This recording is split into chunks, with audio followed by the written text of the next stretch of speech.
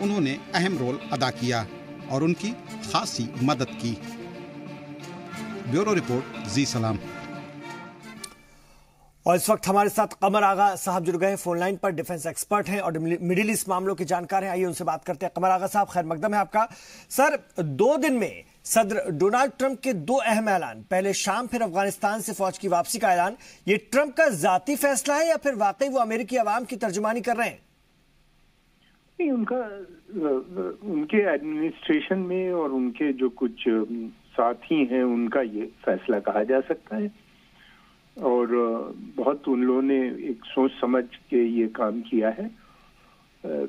Syria میں انہی نے وہ ساری ڈیمانڈز مان لی جو وہاں پہ رجب طیب اردوغان جو وہاں کے پریزیڈنٹ ہیں ترکی کے کہہ رہے تھے کہ ان کا بڑا رول ہونا چاہیے، اور وائی پی جی جو کردش ملیشیا ہے اس کا رول نہیں رہنا چاہیے وہاں پہ، اس لیے ان کا ماننا یہ تھا کہ اگر وائی پی جی کے ایریے کا کنٹرول رہتا ہے سیریا کے اس حصے میں جو ترکی سے ملا ہوا ہے تو ترکی پہ سیدھا اثر پڑے گا، وہ اس کو ایک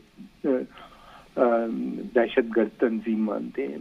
اور افغانستان میں یہ ڈیمانڈ تھی طالبان کی کہ فورن ٹروپس جتنے باہر کے غیر ملکی افواج ہیں وہ وہاں سے وڈرا ہونے چاہیے، انہی نے اس کو بھی لگتا ہے مان لی، آدھے کا بھی، اور بعد میں باقی بھی دھیرے دھیرے وہاں سے وہ وڈرا کریں گے۔ تو ورچولی انہی نے دیکھا جائے تو افغانستان کو پاکستان کے حوالے اور سیریا کا جو پارٹ ہے جہاں پہ وقت کرائسس چل رہی ہے وہ اس کو انہی نے۔ لیکن قمر آغا صاحب، وہاں پر وزیر خارجہ وزیر دفاع کا بھی استعفیٰ ہو گیا، آپ کو نہیں لگتا کہ ملکی اور غیر ملکی سطح پر امریکی صدر کے لیے مشکل پیدا کر سکتا ہے؟ تھوڑی بہت مشکل ہوتی ہے، پریزیڈنٹ کے پاس بہت پاور ہوتی ہے۔ دیکھیے اصل میں پالیٹکس اس وقت ایران کو چاروں طرف سے گھیرنے کی ہے۔ غور طلب یہ ہے کہ ترکی، افغانستان، پاکستان، یہ 3 ایسے دیش ہیں جو ایران کے چاروں طرف نیبر ہیں۔ ان کا جو اس وقت ٹرمپ کا جو مین موقف ہے وہ یہ ہے کہ کسی بھی صورت سے ایران کے اوپر اتنا پریشر بلڈ اپ کرو کہ وہ اپنی پالیسی میں بدلاؤ لے آئے، اور یہ بھی ہے کہ اگر وہ نہیں لائے گا تو جنگ کے بھی خطرے ہیں، بائی فورس ریجیم چینج کے بھی بات بن سکتی ہے۔ تو اس میں ان کے لیے طالبان ایک ایسی حکومت ہوگی وہاں پہ اگر آئیں گے پاور میں، اس لیے طالبان کے ساتھ کوئی پاور نہیں شیئر کر پائے گا، یہ جو گورنمنٹ ہے یہ نہیں چل پائے گی، تو وہ ایران سے اچھے رشتے نہیں رکھے گی، الیکٹڈ گورنمنٹ رکھتی ہے۔ سیریا بھی ان کے ساتھ کوآپریٹ کرے گا اور پاکستان بھی یہی چاہتا تھا۔ ٹھیک ہے، بہت شکریہ آپ کا قمر آغا صاحب اس اہم بات چیت کے لیے اس خبر پر۔ ادھر شام اور افغانستان سے فوج واپس بلانے کے فیصلے پر امریکی وزیر دفاع جیمز میٹس نے اپنے عہدے سے استعفیٰ دے دیا ہے اور صدر ٹرمپ نے ان کا استعفیٰ منظور بھی کر لیا ہے۔ میٹس 28 فروری کو اپنا عہدہ چھوڑ دیں گے اور ٹیلرسن کے بعد امریکہ انتظامیہ کے وہ دوسرے بڑے لیڈر ہیں جنہوں نے پالیسی اختلاف ہونے کے سبب ٹرمپ انتظامیہ کا ساتھ چھوڑا ہے۔